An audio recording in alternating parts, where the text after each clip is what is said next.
I mean, so much of life is so much more about who you are and necessarily Mhm. what you have. Because people will look at things like business like, oh yeah, I have to get money. I have to get customers. I have to get this. And those are their goalposts, right? I need to get this Right. much money in the bank. I need to have this, to be this, to do this. But I Yeah. think why those things never satisfied is because they're never considering the question of who I am as I Right. walk through these milestones, who I am when I make $1 million, who I am Yeah. when I have this failed meeting, and who I am when I do this. And it's those thoughts that are like actually going to push us into a place where we find ourselves to be content, because we know that who I am is somebody who's going to be content when I make $1 million as the same person who is content when I lose $1 million. Yep. Yeah, exactly. Because that's what you want. You want that to be that same person, and it takes practice to figure that out, and it takes being uncomfortable. I think part of the reason it's so uncomfortable is because you have to, like, I don't think you can really think about that stuff, right? So me 2.5 years ago couldn't have thought about how me today needed to be to do what I'm doing today. Dude, I It know. took the act of like doing, right? It took the act of putting myself in these uncomfortable situations to force myself into growing, to learn how I needed to act and where my shortcomings were, right? And I don't think you can get there just by thinking it through. I think you're going to be in analysis paralysis, right? You're never going to get anything done, number one. Yep. And then by getting nothing done, you're never going to put yourself in a situation where you actually are forced to grow as a person.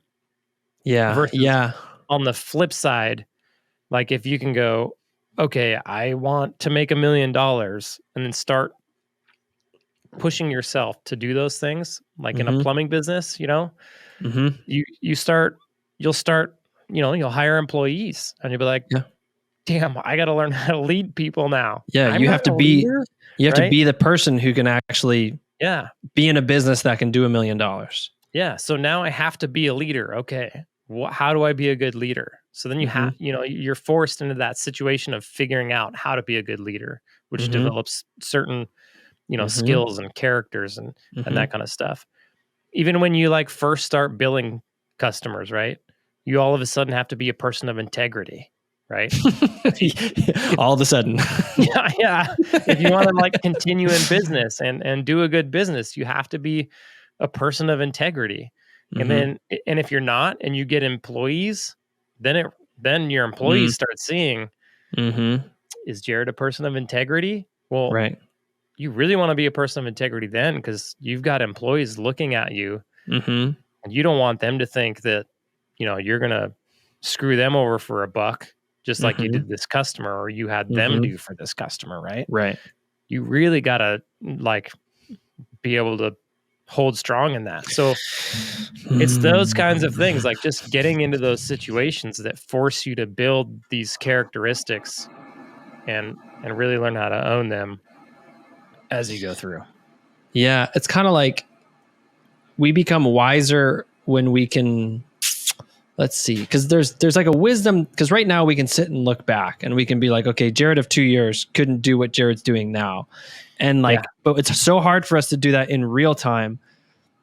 But it's almost like maybe the skill that we can develop to sort of, I don't know, learn what we learned from the past so that we can become wiser, so that we have less of those moments of, I mean, I guess we just maybe get to the character building quicker and we avoid all this like nonsense. Like we get to that moment quicker. Like I know from past experiences that it was me who was the problem. So let's start with me, and then maybe that'll work out the problem. Oh my gosh, it's working out the problem. This is awesome. And like sort of coming back to that. Yeah. I think I see a lot of people, they have a character flaw. Okay. So they're getting themselves in these situations where they're doing the work where they need to develop the character, and they don't quite recognize that their character is what's holding them back. So like they'll hire employees and and they won't become a leader. They won't put in the work that it takes to be a leader. And I don't know if it's because they don't see it. Like they don't understand, okay, I'm leading people, I need to become a leader. Or if it's just they don't want to become a leader because it's scary. or it's uncomfortable, right? And they don't like it. Well, that's the kind of stuff. It's like, well, then don't go into business, right? Right. Like, if you're not willing to go through these character developments and learn how to do these things that are hard for you, then don't go into business. You know, and you don't have to do those things perfect. Like, I'm not a natural born leader. And so when I hired employees, I wasn't a good leader, and it was something I had to learn how to do. And I still wasn't the best at it. Right. But I got good enough at it to where my business was able to succeed, and I was able to hire that position out to somebody who's a much better leader than I was, right? Who's a natural born leader, right? Right. Yep. So you don't have to be super good at it, but at some point in time, you need to learn to recognize those things of, okay, I need this skill set, or I need to be able to develop this character. And I guess I don't know how you learn to recognize those other than just to kind of sit back and think about it, take a glimpse at it. Right. I think that comes right back to having friends, because the friends are going to be the ones who are going to be able to recognize your lack. Yeah. And if you have good friends, they're going to be the ones who are going to be like, dude, I don't think that you're doing that the right way. And this is kind of what I see. What do you think about that? And then you might actually have a blind spot that's pointed out to you that you didn't even know existed. And so it takes a character of humility for you to accept that from your friends, but then also to reflect upon it and to consider that it's true. And I mean, that's why we can't do things alone, because then we're just going to be, I don't know, we can be stuck in our ways and never get out of them, because we don't let anybody in to the point where they can actually tell you, hey, bro, you're doing that weird. You should not do it that way. And then we go, oh, dang, I didn't even know. Thanks, man. Like, I don't know how many times that I've had people in my life come alongside me and be like, hey, dude, like, what you did there wasn't quite the way to do that. And at that moment, thought I was in the right. And then I hear that and I'm like, holy moly, you're 100% correct. I messed that up. Like, damn, I messed that up. And then I had to go back and fix it. Right. Yeah. And then it's cool, because then that gave me the eyes on myself to recognize that, so I don't repeat that mistake. But then I can look to my friends and look at them and be like, oh my gosh, you're doing that way wrong.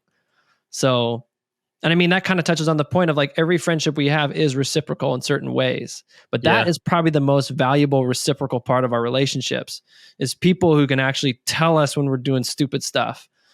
And then we won't lose that friendship. We'll just listen to them and be like, oh, you might be right, you might be wrong, but I'm going to think about that.